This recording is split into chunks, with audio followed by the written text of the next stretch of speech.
Good morning. Welcome to my garden, Lilac Hill. I'm out here on the sunny side of the house. East morning sun.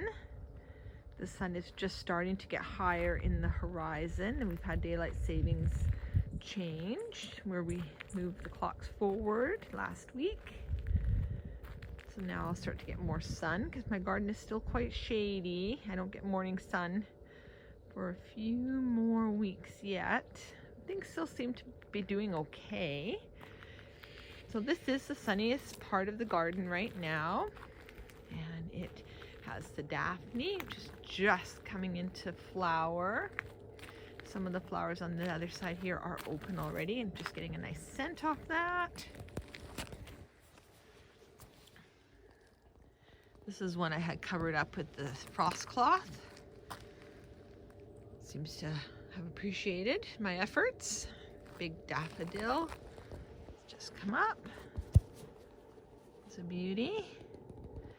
And in the background there is the crocuses, mammoth, lilac. Oh yes, the daphne has that wonderful, wonderful perfume. Hyacinths, royal wedding poppy, and lots of bulbs coming up. Then the rest of the tulips and the daffodils, which I had very good success with my bulbs, are on this deck. Getting some nice morning sun and protected a little bit longer from the frost, because that is a bit of a covered area up there. And then this sun deck now will get cleaned and probably restained, and then that's where I'll have my tulip display away from the deer. Charles Jolie lilac in bloom.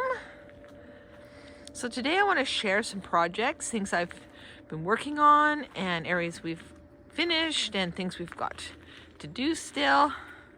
So one of the first things we've done is we moved this teal pot to this corner. It's kind of a standalone feature. It's a very large pot.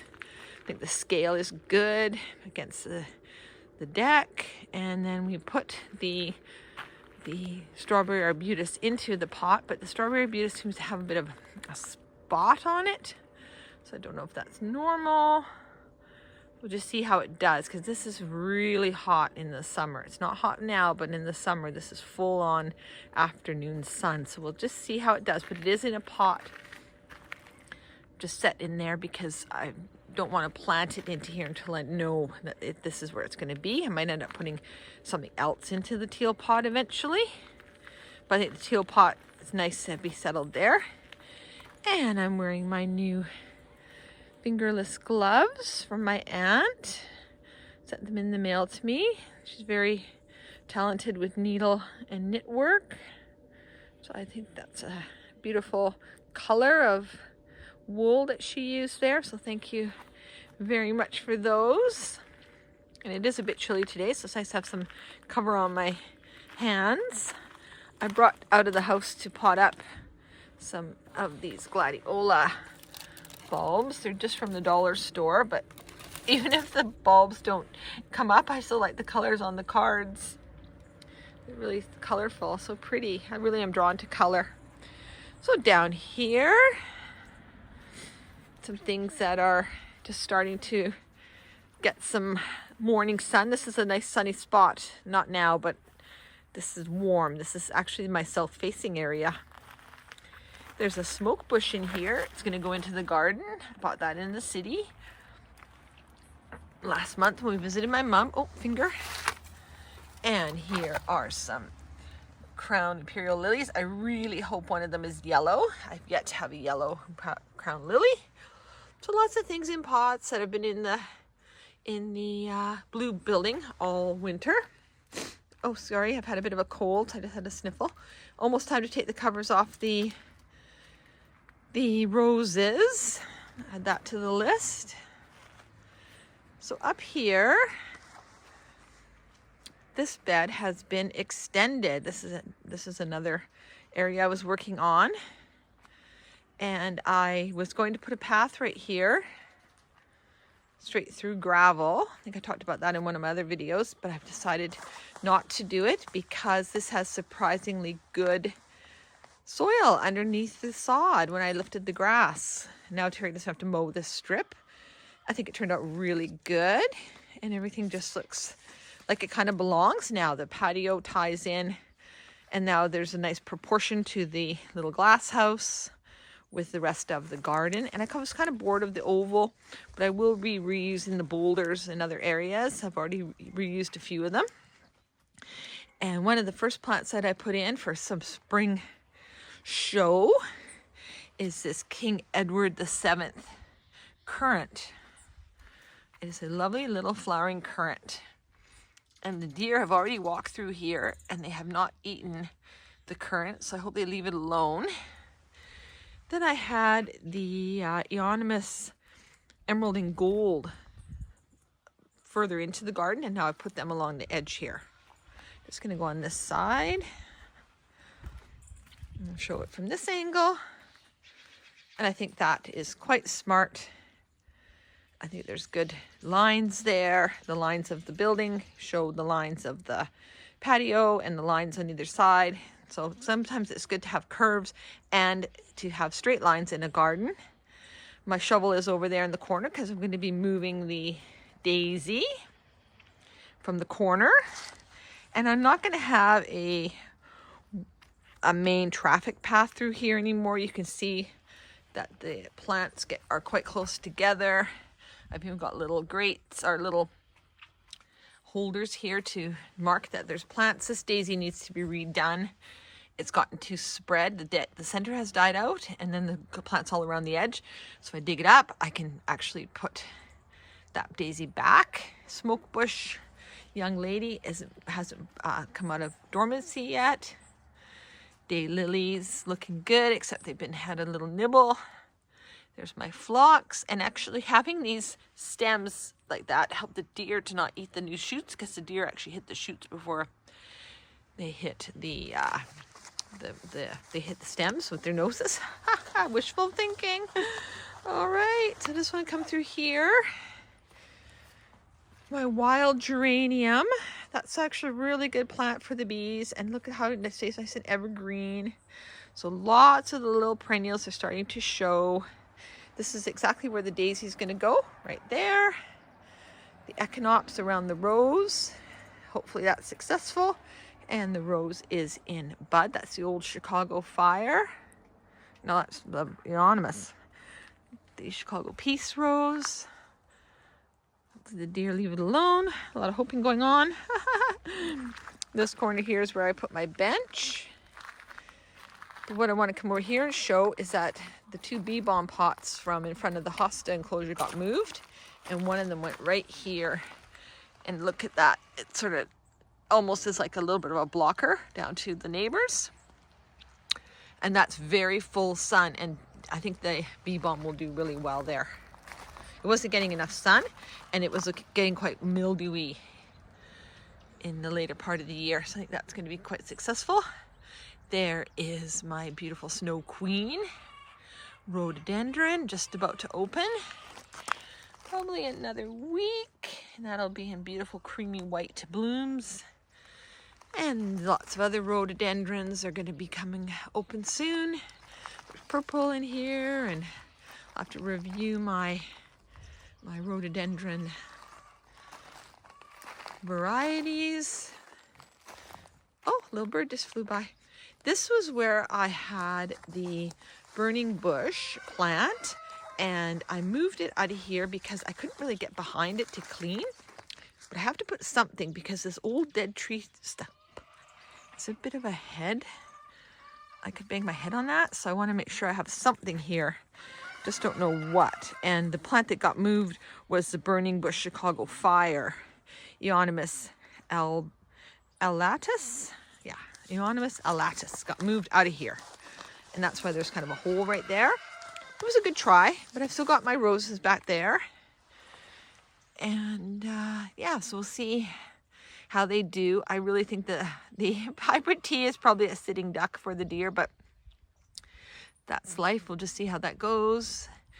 And Lots coming up in this area here. A nice white lilac is going to be in bloom for the first time. Okay, so I want to show one more thing that we've been working on. This is where I'm going to put the hellebores. They can come out of their pots now and get planted out. And then I'm going to use that blue pot probably for one of the dahlias. And look at my little snowdrops. That is amazing. Gorgeous. Okay, so I want to go over here. Things still need to be cleaned up. My choicea, I put a grate in here because the cat would jumps in here and the cats. Between the deer and the cats. Oh, lots of birds coming to land. I should throw down some bird seed. Oh, you know what I could do? I'll just very quickly show you in here. Because Terry built me a new potting up bench. I haven't shown it here before because it's been underwhelming, but I did get a new potting up bench in here to sit at the window. We made this all from scraps of wood, and I can sit at the window. We're going to paint the frame yellow. I've got some shutters from the side of the road that I'll probably put on either side. And yeah, so it's my little building, but it's not quite the way I want it. Those are all the peony supports. Things just get stored in here. Needs to be everything taken out. We've got a little bit more wall work, wood to finish on this side, and the window sills still to do, but that's okay. Yeah, but a really nice potting up bench to get out of the rain. Okay, close the door. I like hearing the birds as they move around the garden and chirp and sing. And so things coming up in all of the beds. That's I call this the round sun bed. But not too fast. I'm not ready yet. There's the other pot of bee balm. One is a red bee balm and the other one is the wilder violet queen bee balm. So that's gonna be a nice focal point there. All right, the other thing that's happening very soon is the chicken run garden, which is the chickens are about 2 feet off the property line. The chickens are going to be hedged, which I'm very excited about. Yeah, we're going to put a hedge along there. It won't really bother them. I think they'll enjoy having the hedge. Well, I don't really know if chickens will enjoy hedging or not, but I'm going to enjoy the hedge because the chicken run is a little bit muddy, and it's okay. You know, they are undercover, but it's a little bit unsightly. So I want to put a nice hedge on our side of the property line. I'm not sure what plant to do yet though. And look at my flowering or weeping cherry. But see, wouldn't it be nice in the background just to have a nice hedge back there? I think that's going to be really good. We'll pick something not cedar though. That's the catch, because the deer love cedar. But maybe we'll find something that can be a hedge. So, and then the forsythia is just coming into bloom. We've got a cherry in the background, the neighbor's cherry. And then look at these beautiful baby buds. But this area has a new set of small steps. Terry helped me yesterday, and we carved out of the ground a nice set of steps. So it's safe to go into here now and walk in, because that was one of the requirements from the tour. To be on the tour was we had to have a better set of steps for people. So this is them from this side. Oh, and Terry ordered the lattice. So underneath the deck is all getting filled in with lattice. And this will all get cleaned up and be quite smart and looking good. But isn't that a nice set of steps? Quite pleased with myself. I just used stuff from around the property to do the steps. The only thing is the runoff is right on the lilac, and I don't think that long term that's going to be healthy. So this is the point where the water comes out right here. You can see the stream in the mud. So I'm gonna have to do something to divert the water away from the lilac, because I don't want the lilac soaking in water. And then I got to get rid of all the sod, and then that's where the new hedge is gonna go. So just everything is really coming along. I did some grass cutting on the hillside, and then I'll be able to maybe sprinkle some wildflowers. There's lilac in here. Oh my gosh, so many. My little heather shrubs are doing good. Chickens are happy, enjoying a little bit of the sun. Sun's just coming through the trees right there. Totally bypassing my garden, but that's okay. Okay, well that's an update on things that are happening here and on this beautiful late winter day, last week of winter. I'm looking forward to having everything just come into bloom in the spring. And thank you for watching.